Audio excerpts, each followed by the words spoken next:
uno de los grandes temas vinculado o en la base del reiterativo tema de la inseguridad o de la delincuencia.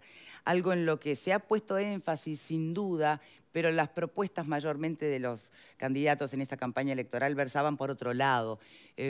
Por supuesto, hacían referencia a cuestiones jurídicas, de prevención, sí, también, pero sobre todo de cómo reprimir o controlar el delito. Y la cárcel y todos sus bemoles y todas sus carencias iba quedando siempre relegada, ¿no? Como si fuese un elemento a atender en otro momento, puesto que no se atendió prácticamente nunca o se atendió de manera media manca, ¿no? Entonces, hoy vamos a tratar de conversar directamente con Petit, comisionado parlamentario para el sistema carcelario, para que de alguna manera nos ponga a punto. Y sobre todo en estos momentos, donde es cierto, hay un montón de otras propuestas que tienen que ver con seguridad que son, y no son excluyentes, ¿no? Ahora, si finalmente no prestamos atención al sistema carcelario, vamos a estar siempre con una pata faltante de la mesa. Eso lo tendríamos que entender. Espero que nuestro invitado nos ayude en esa dirección. Repasemos algunos de los datos de los últimos tiempos, cuántos presos hay, las últimas incautaciones, qué imagen fue quedando de estos últimos tiempos del sistema carcelario. A ver.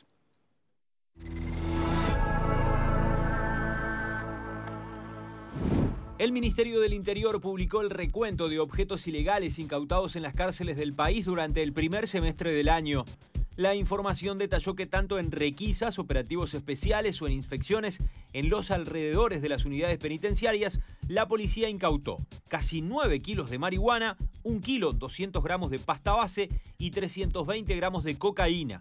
Asimismo, requisó 4.550 cortes carcelarios, 14 armas de fuego y 88 municiones, además de 1.075 celulares que estaban en poder de los reclusos. A las incautaciones de los presos se agrega las de la visita, que sumaron 2 kilos 200 gramos de marihuana, 110 gramos de pasta base, 1 kilo 600 gramos de cocaína y 83 celulares. No hay datos anteriores, por lo tanto no es posible comparar si lo incautado durante el primer semestre del año supone un aumento o una disminución respecto a igual periodo del año anterior. Las requisas periódicas estaban a cargo del personal de la Guardia Republicana, que brindaba apoyo a la policía. Sin embargo, a principios de junio el Ministerio del Interior informó que toda la seguridad de las cárceles pasaría a manos de esta unidad de policías especializados. En mayo de 2019, el número de presos se elevó hasta los 11.009, acercándose así a la cifra récord de junio del año 2017, cuando había 11.253 privados de libertad. Bien, y le damos la bienvenida entonces al comisionado parlamentario del sistema carcelario, Juan Miguel Petit. Muchísimas gracias por estar hoy aquí con nosotros. Muchas gracias, un gusto, y está muy bueno el interés que ustedes tienen en estos temas, que los siguen periódicamente. Creo que está muy bueno discutirlos y pensar en voz alta. Bien, entonces, si por un lado hacemos el ejercicio de dejar de lado las soluciones, en algunos casos coherentes y llenas de sentido común, en otros tal vez un poco más idealizadas, de cómo combatir la delincuencia y la inseguridad, y nos concentramos exclusivamente en ese ángulo tan importante que es el sistema carcelario, ¿no? Sus carencias, digamos. Desde ese lugar, solamente desde ese lugar, ¿cómo está nuestro país o cómo ha evolucionado el sistema en los últimos años? Porque, a ver, que se le ignoró, que había violación o vulneración constante de derechos humanos básicos, todo eso lo sabemos hace mucho, ¿no? Pero en definitiva, en estos últimos 20 años, ¿hubo algún avance desde alguna perspectiva significativa o seguimos siempre eso dejándolo en el último orejón del tarro? Bueno, yo creo que estamos mejor.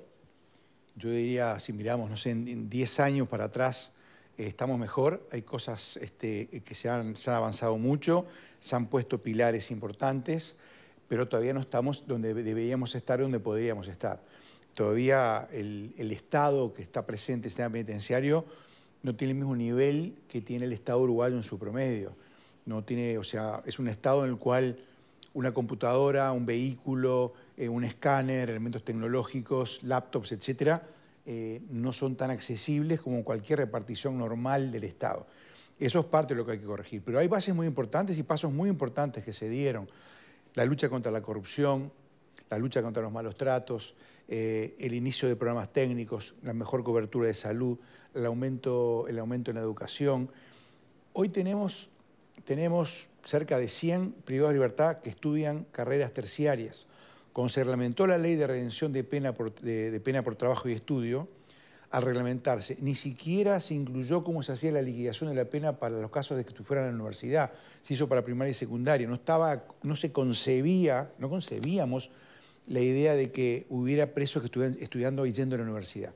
Son todos cambios muy positivos, lo cual no niega que tenemos todavía realidades muy negativas, muy duras, y convive una realidad muy complicada, muy negativa, que nosotros hemos llamado trato cruel, inhumano y degradante.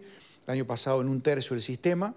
Estamos terminando de medirlo para valorar el informe de este año, cuánto nos da, qué impacto ha tenido las nuevas plazas que se crearon en la Unidad 1 y otros lugares del interior.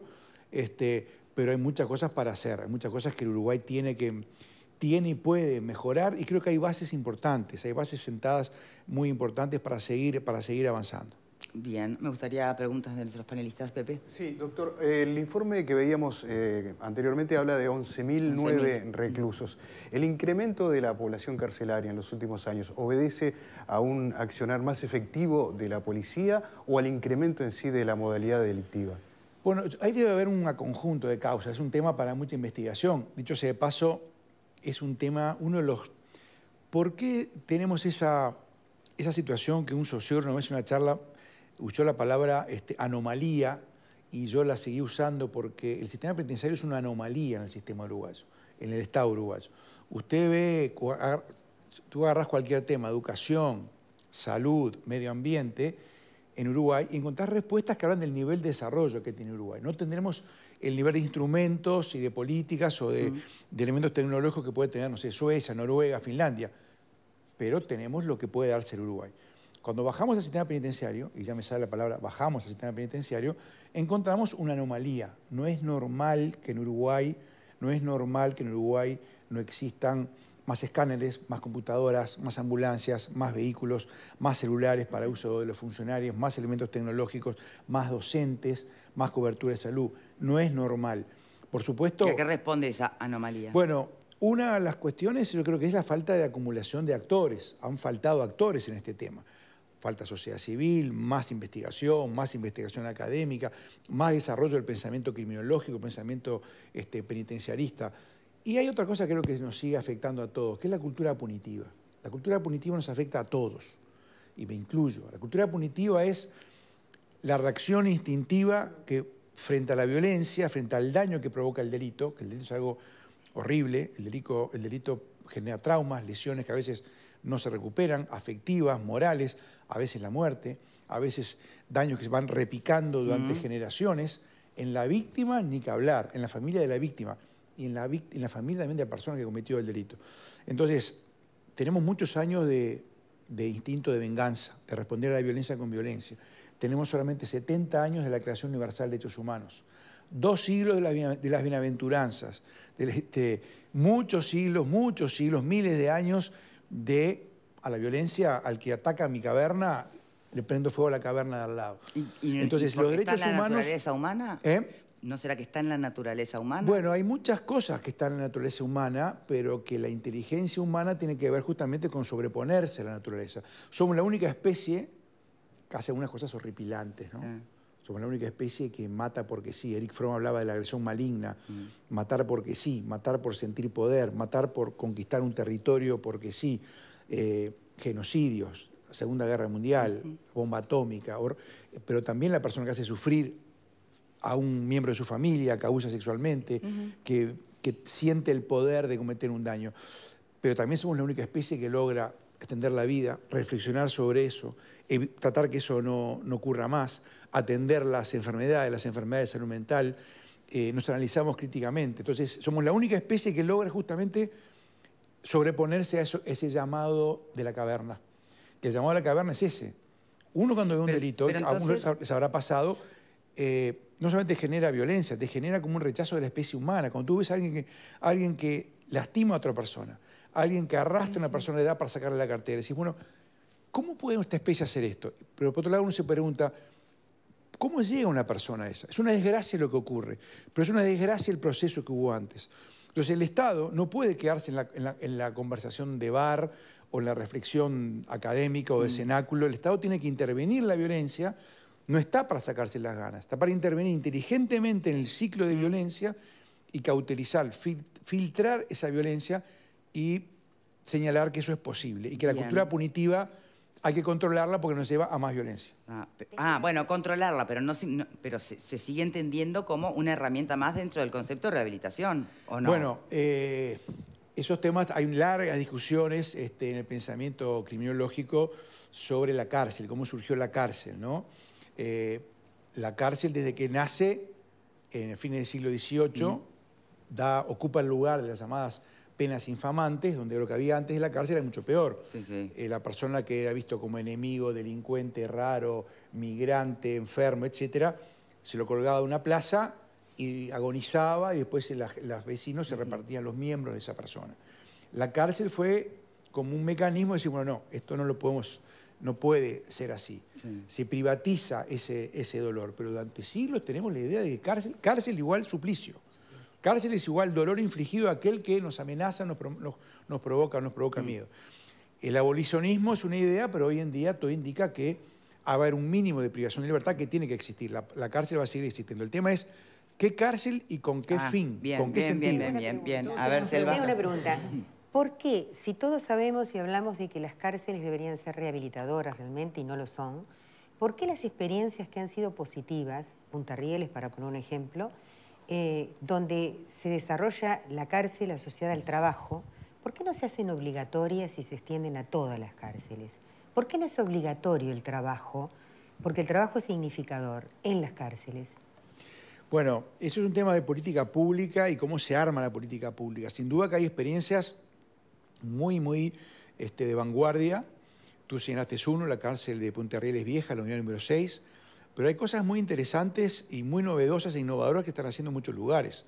San José, menos conocidos porque están a veces no tanto pero que de alguna manera también toman el espíritu de ese Punta Rieles y también crean su propia experiencia. Juan Soler en San José, la cárcel de Salto, la cárcel de Durazno, en Artigas,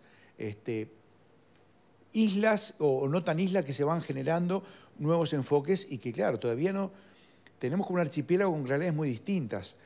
Un poco como pasó en muchas políticas públicas, una época donde, por ejemplo, el sistema educativo, tú ibas a ver a los liceos y encontrabas de pronto liceos públicos que funcionaban bárbaro y liceos públicos que funcionaban horrible.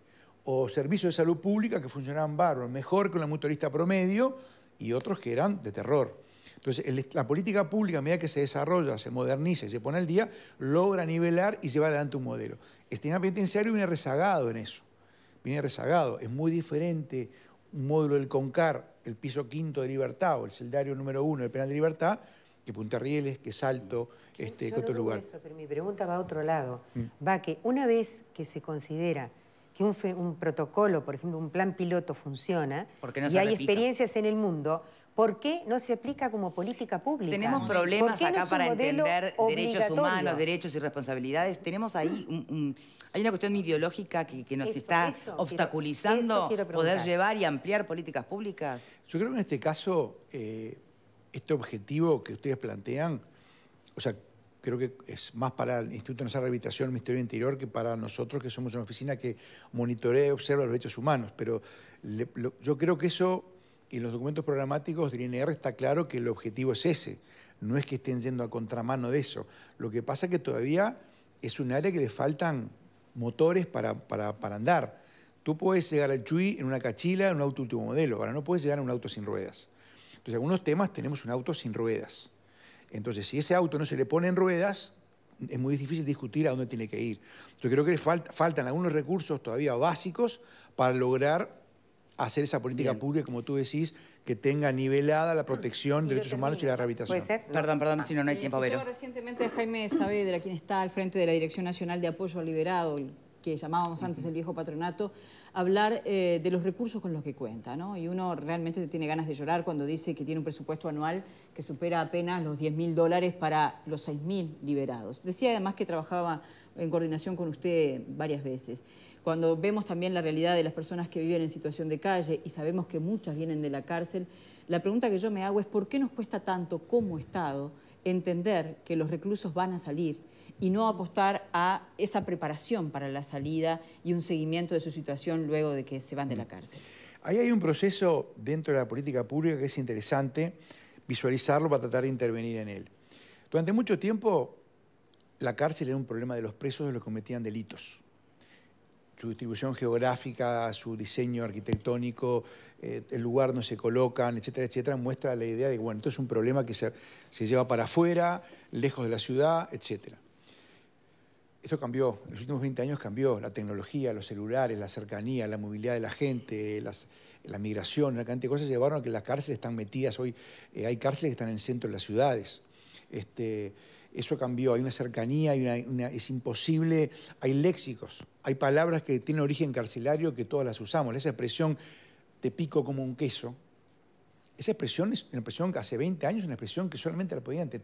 Alguien decía te pico, era una expresión carcelaria, nadie la entendía. Hoy en día todo el mundo sabe, cuando se mira que te pico, todo el mundo lo sabe. Y hay muchísimas canciones, tatuajes, músicas, modas que se intercomunican. Problemas también, ¿no? Problemas a veces muy severos, como es la tuberculosis. Hay una sinergia de interconexión con la sociedad. Entonces, yo creo que ahí hay como dos modelos. El modelo ese del aislamiento y que los encargados de la cárcel se encarguen de la cárcel ya no existe. La cárcel hay que llenarla de actividades, de sentidos.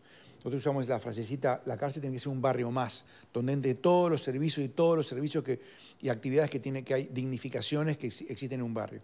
Ahora, ¿quién se encarga de eso? Y hay dos modelos. O se encarga el organismo que lleva adelante eso, es el caso de Suecia. En Suecia, desde el policía hasta el psiquiatra, pasando por el psicólogo, pasando por lo que hacen los mecanismos de libertad vigilada, son todos funcionarios del sistema sueco de prisiones, son todos funcionarios. No hay ni ACE, ni salud pública, ni CODICEN, ni sistema educativo, ni nada. Son todos funcionarios, punto. Claro, eso necesita muchos recursos. Como nosotros tenemos un organismo que tenga esa cantidad de recursos, Uruguay ha ido funcionando aluvionalmente. El sistema penitenciario empieza a dar señales de auxilio. Necesitamos maestros, necesitamos médicos, necesitamos profesores, necesitamos asistentes sociales, etcétera, etcétera. ¿Necesitamos guardia republicana? Bueno, déjame que termine este concepto y vamos a eso. Y eso se va dando aluvionalmente, en parte por un plan y en parte porque se va dando y cada organismo a veces siente que está dando algo de lo que le sobra. Y algunas que ¿no? También participan. Sí, muchas menos las que debería. Eso es todo otro mundo a trabajar. Cómo incentivar a la sociedad civil, cómo incentivar a los sindicatos, cómo incentivar a las empresas, cómo favorecer intervenciones de ese tipo. Cosas más concretas como que alguien que sale de la cárcel no tiene dónde dormir la noche siguiente. A ver, Virginia. Yo, volviendo un poco a lo que hablábamos al principio de esto de la capacidad punitiva del Estado y el rol que cumple la cárcel en ese sentido, hace unas pocas semanas hubo una reunión entre el Ministerio del Interior, la Fiscalía y el Poder Judicial en donde acordaron un proyecto de ley para tratar de limitar un poco la libertad vigilada. Y quería preguntarle si es que usted entiende que eso podría llegar a tener algún impacto dentro del sistema carcelario, cuál sería ese impacto. Y una pregunta que se la traslado a usted, pero que me surgió a mí cuando leía, si no hubiera sido importante que el comisionado parlamentario participara en ese tipo de acuerdos. Bueno, yo creo que hay que ver cómo termina ese proyecto, en qué texto queda. En principio me parece que el camino es favorecer las libertades, los mecanismos alternativos. El sistema uruguayo no da más. Si nosotros tenemos un sistema gigantesco, o tenemos gigantescos recursos, o estamos condenados a tener un sistema que va a ser una fuente enorme de violencia. La única manera de no tener un sistema gigantesco es tener un sistema que inteligentemente separe y vea quiénes son los que pueden no estar presos o estar presos por menos periodo, o acceder a un sistema de doble vía, donde la persona que está privada de libertad puede salir a un sistema de medida sustitutiva o alternativa. Y la persona que cumple medida sustitutiva y alternativa y la incumple, vuelve a la privación de libertad. Entonces, eso requiere recursos, eso requiere, me parece que no se puede resolver o legislar solamente porque en este momento vemos que de pronto el sistema no funciona. Es como decir, bueno, como el CTI no funciona, cerramos los CTI, no. como tal sala no funciona, cerramos la sala. No, tratemos que esa sala funcione, veamos por qué no funciona. La cantidad de medidas de alternativas a la cárcel ha crecido enormemente con la nueva legislación, con el nuevo código y con las nuevas normas. Obviamente está desbordado el sistema de seguimiento. No tiene los recursos técnicos para poder llevar adelante su tarea, técnicos, logísticos y tecnológicos. Creo que es un desafío enorme, que el sistema penitenciario tiene que tener esas dos pilares. La privación de libertad, las unidades penitenciarias, con todas las modalidades que puede tener, con el régimen progresivo, abierta, cerrada, semicerrada, máxima seguridad, etc. Y el sistema de privación de libertad parcial, porque hay que verlo. La medida alternativa no es, bueno, váyase para su casa, aquí no ha pasado nada. No, usted va a estar constreñido en su libertad a ciertas cosas que no son ir preso, pero va a tener que presentarse a una clínica, a un taller ocupacional, a un grupo de terapia familiar, a un espacio para el tratamiento de las adicciones, etcétera, etcétera. Creo que eso nos va muchas vidas en eso, porque si no estamos condenados a tener un sistema penitenciario enorme y tóxico, generador de violencia, generador de problemas, salvo que tengamos las coronas suecas, y acá llega un sistema como el sueco, con enormes cantidades de dinero, y va a hacer un sistema gigantesco. Entonces, si no existe ese sistema, hay que buscar redes de conexión donde, por ejemplo, el Ministerio de Desarrollo Social tiene que estar presente en el sistema penitenciario. Para todo el CONCAR hay un trabajador, un licenciado en trabajo social, para 3.000 presos, uno. Eso implica que no hay trabajo con la familia, que no hay trabajo con los hijos, no hay trabajo con la comunidad, y la preparación con el afuera es muy poca.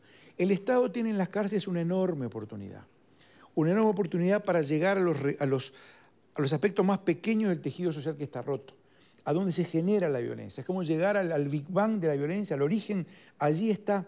Ahí están las personas más vulnerables, las personas que han sufrido la mayor cantidad de adversidades, que han sufrido la mayor cantidad de desgracias, que han cometido también desgracias, fruto de largas peripecias, todas muy distintas, pero fruto muchas veces de esos caminos de enorme carencia.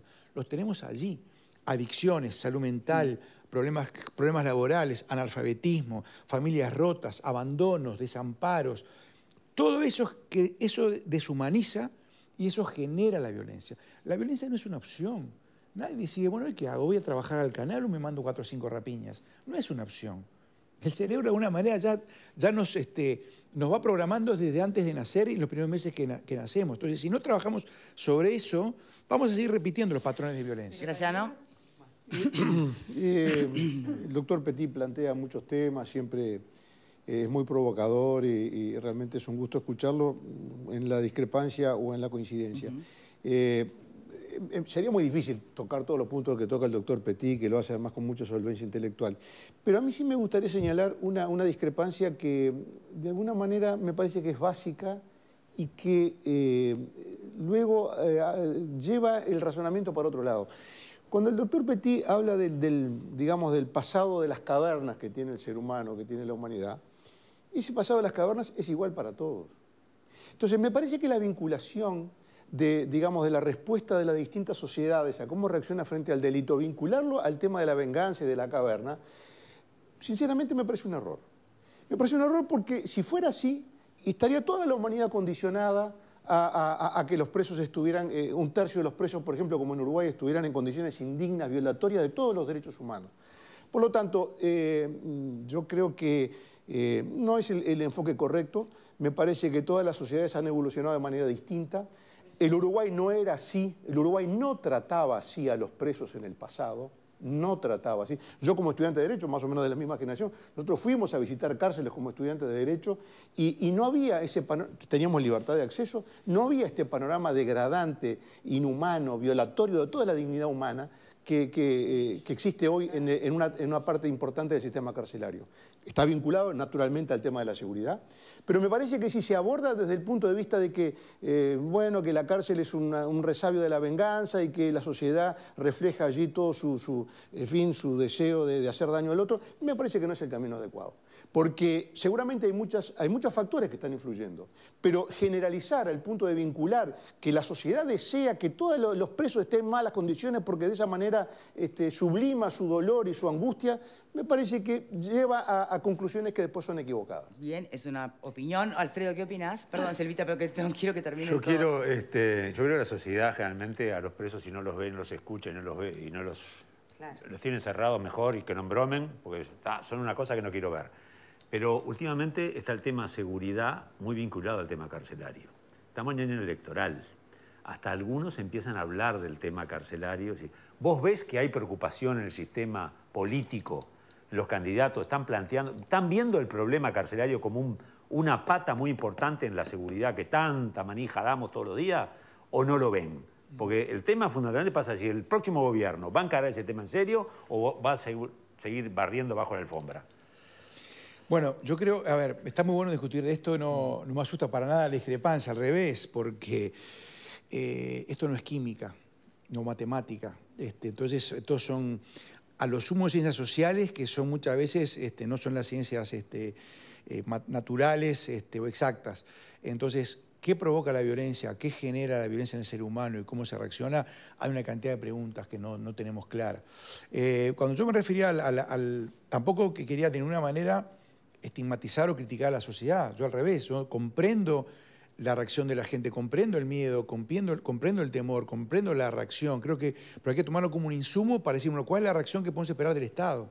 La reacción del Estado no puede ser la misma que la de la víctima. El Estado tiene que hacer otras cosas. Reitero, el Estado no puede violar a los violadores, matar a los asesinos, rapiñar a los rapiñadores, estafar a los estafadores. Tiene que hacer otras cosas.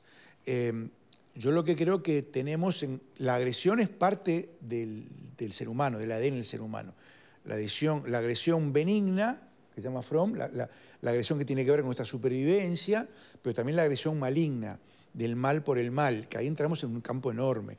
¿Cuándo es una enfermedad? ¿Cuándo es una patología? ¿Cuándo la persona es inimputable? ¿Cuándo está decidiendo él? ¿Y cuándo está decidiendo ahí también su cerebro? Eso también explica cuándo es con cárcel y cuándo es con terapia o cuándo es con lo que hoy no está tan a disposición. Claro, debería. Pero bueno, lo que señalo es que hay que filtrar la violencia y que ese instinto natural de reaccionar a la violencia con violencia que tenemos todos tiene que pasar justamente por inteligir que hay una cantidad de cosas mucho más eficaces que sacarse las ganas y que el que hizo sufrir sufra. Yo siempre digo, supónganse que ustedes que los suecos inventan una pastilla, la pastilla de la rehabilitación. Usted toma la pastilla, se le hace un reacomodo cerebral y se transforma en un ciudadano ejemplar. Si uno es víctima de un delito, lo llama al juez y le dice, mire señor, buenas noticias, ya dimos con la persona que cometió el delito, le vamos a dar la pastilla, nunca vas a cometer ningún delito, está rehabilitado 100%, la persona se va para su casa, todo aclarado.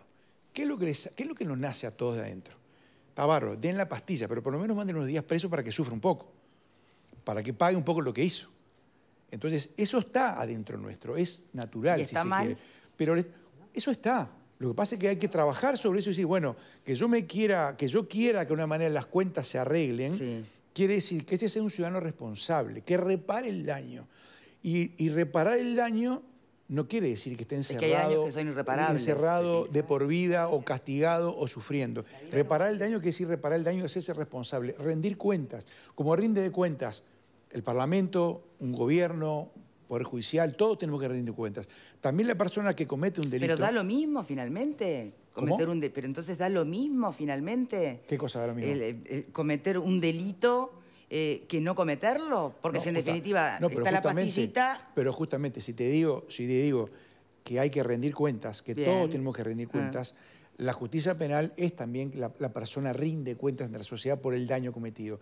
Y tiene que repararse ese daño de la mejor manera posible para que no se vuelva a cumplir y para que la persona que sufrió ese daño sepa que, bueno, eso que le pasó no fue al santo botón. No, claro, pero digo porque usted decía que si existiera la famosa pastillita, una víctima no se va a conformar con que el juez diga, mire, ya le dimos la pastillita, todo arreglado, cada uno para su casa. Va a esperar alguna suerte de penitencia, de ahí la naturaleza punitiva y reparatoria también. ¿Y está bien? ¿De rendición eso está mal? Porque usted le llama rendición de cuenta. Bueno, no sé, llámelo como quiera, pero que no dé lo mismo. No, eso justamente es reconocer al autor del delito como un ciudadano. No pensar que no, en el abolicionismo, que no tuviera que haber ningún tipo de sanción, sería tratarlos como una especie de no humanos que no tienen que rendir cuentas. Sí, por supuesto que hay que rendir cuentas. Y hay que rendir cuentas y ponerse al día y volver a ser ciudadanos. Para terminar la pregunta que planteaba Alfredo, sobre si este tema está en la agenda hoy en día, ¿no? Son los últimos segunditos que quedan, está bueno para saber, ¿habrá cambios o no? Bueno, yo no quiero pecar de optimista, yo soy bastante optimista o tiendo a creer que cosas buenas están siempre por venir. No creo que el tiempo pasado haya sido siempre mejor. Yo creo que en estos temas también pasa, a lo que decía Graciano, yo creo que también pasa como con la medicina. Hay más enfermedades ahora que hace 20 años. Todos hablamos de enfermedades, todos los días tenemos nuevas enfermedades, nos vamos a un chequeo, siempre te encuentran algo, también es por la edad, pero siempre te encuentran algo, pero también porque hay más máquinas y mejores maneras de minar y mucho más información.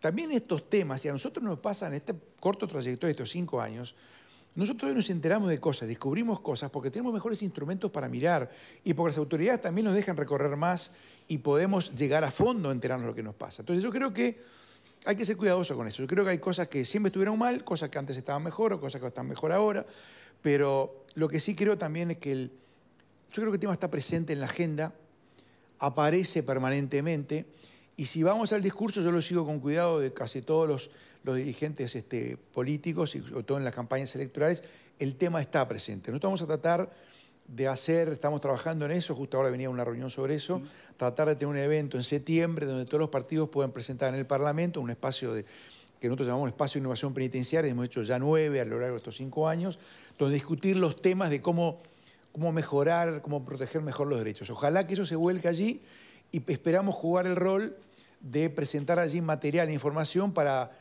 ayudar a todos los partidos políticos a encontrar elementos para reflexionar sobre esto. Juan Miguel Petit, ha sido un placer tenerlo con nosotros, de verdad. Muchas cosas que se plantearon aquí dan para reflexionar en la concordancia o no, pero justamente eso es lo interesante y más en esta época, ¿no? Donde hay mucho para pensar y mucho para decidir. Muchísimas gracias. No, gracias a ustedes. Una pausa y reflexiones finales de los panelistas al regreso. Ya veremos. Entre la nieve